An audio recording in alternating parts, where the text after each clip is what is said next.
So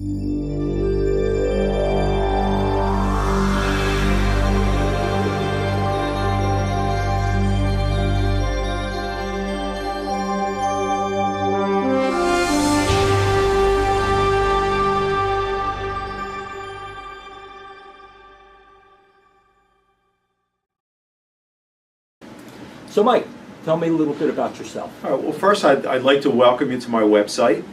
My name is Michael Neil Kaufman, and I'm the owner of Kaufman Advertising.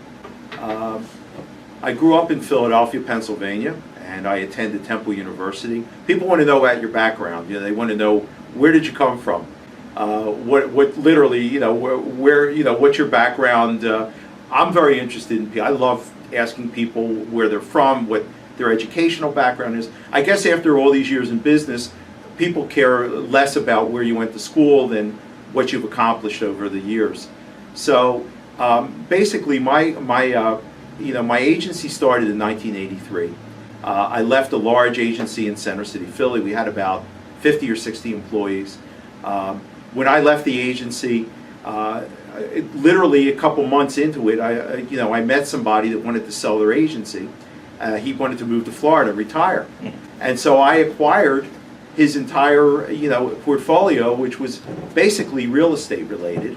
A lot of builders, a lot of property management companies. What do we do for them? Well, we created logos for them. We did their brochures. We did their ads. We did their displays in their sales offices. We did the signage. Literally anything and everything that they required. And I have to tell you, there's so many anecdotes and stories about people that came to me after that. So I did start with the real estate background, although if you go way back to when I first graduated Temple, I started working at a department store, and I was a copywriter. And I really enjoyed that. I learned a lot. My favorite thing was working with the buyers. And they used to come to me with the merchandise, and in fact, I did my first radio commercial when I worked for the John Wanamaker department store. I was a copywriter there. When I wrote my first radio commercial, it was about, the copy chief came to me. I was 21 years old. I was a young guy. I was probably the youngest in the department. And he said to me, we need a radio commercial for mattresses, to sell mattresses. And I said, okay, great. So I came up with this idea about the great insomniac. He was a guy that never slept. And there were two, literally, terrific actors.